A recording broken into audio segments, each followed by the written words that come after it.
Hello and welcome back. I'm Deirdre, and this is a day when I'm going to talk about the differences between minimalism and simplicity and all of the other labels that we get put on the way that we live and how we live it.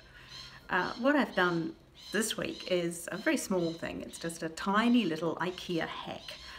It's so small it doesn't deserve the term hack, because all I've done is change up the Malm chest of drawers, or the two that I made up from the flat pack a few weeks ago. And I realised that they were just too plain. I wanted something to make them pop.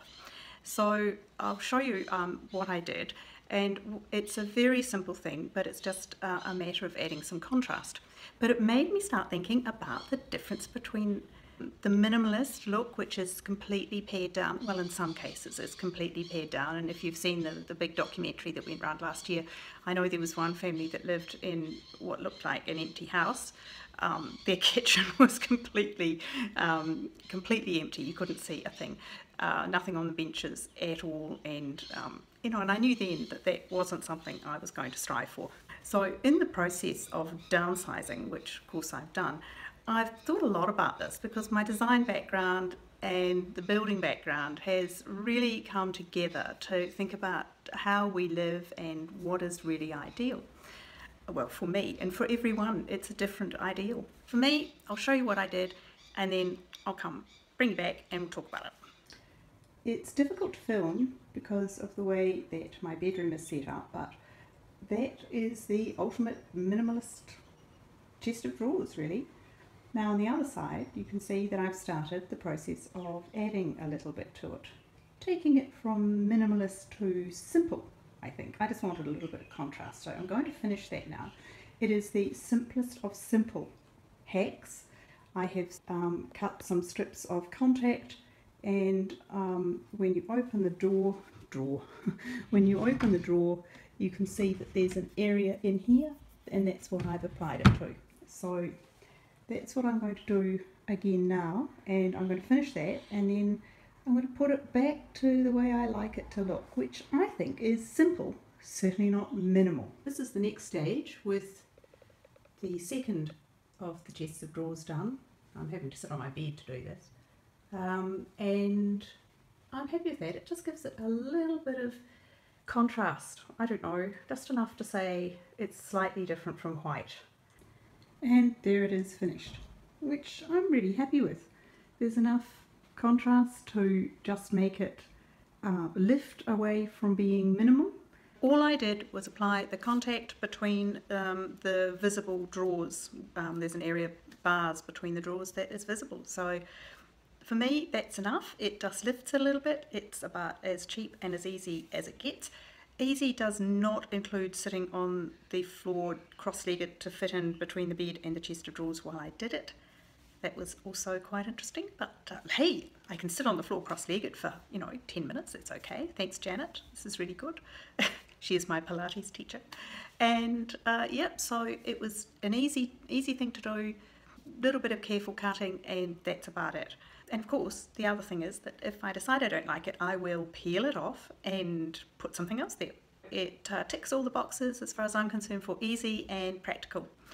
Yeah, and then the top, well, the things that I've put on it are things that I enjoy.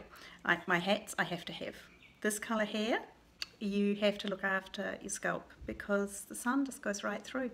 So hats are just a part of my life. If I'm outside, I have a hat on. And this hair just does not like the sun. That's the only downside of this, but there it is. So I have the hats, and the pictures are just a couple of things that I like. I like the pelican. I love pelicans. They do pong, but I really like looking at them. But that's just a pelican down on Port Phillip Bay, which is the bay that Melbourne surrounds. And the dragonflies, a painting that I bought when my parents had both passed away. They passed away almost within a year of each other, and it just makes me think of them for some reason. Mum loved dragonflies, and so that's a nice thing. A couple of books I like. The fact that the blue on the Ellen goes with the blue in the dragonfly picture, that is also good. And of course some greenery, and I'll add some more as I go along, I think. But there we are, that's it. It's still simple. It's not a lot of colours. So for me, simple is a neutral palette. Because blue is neutral because of the sky. You know, look up, well, not at the moment, but yesterday we had the most fabulous spring day. Got to over 30, and yes, I know, as a friend of mine in Sweden said, you call that spring? It was a gorgeous day, blue sky, so blue is a neutral, is part of that neutral palette, I think, of naturals and neutrals. So the linen on the bed, the white, the grey, these are the colours that I like. And of course, because they are all natural colours, that even though you have the blue in there and the green, they're effectively all neutrals and they work really well together. Very calm, I love it. And I think that's the thing, for me that still stays as simple. Like, hey, behind me, you know, with the black and white ponies and white lamps and candle and some greenery on the side. It's just the things that I like, and they tend to be the whites, the fairly simple things, but this is not minimalism. And I think it's a really good thing to challenge some of these labels and say, well, hang on a minute, I can get rid of the excess without becoming minimalist. Now I'm going to go and start cooking for a family dinner. If you'd like to follow along, please follow me on Instagram. The link is down below. Leave a comment down below. That would I'm always really interested in what you have to say. And subscribe if you'd like to follow the journey. And there are some playlists that I've done before of decluttering and also my balcony garden. I hope that whatever you're doing today, you're having a wonderful time, and I will see you soon. Bye.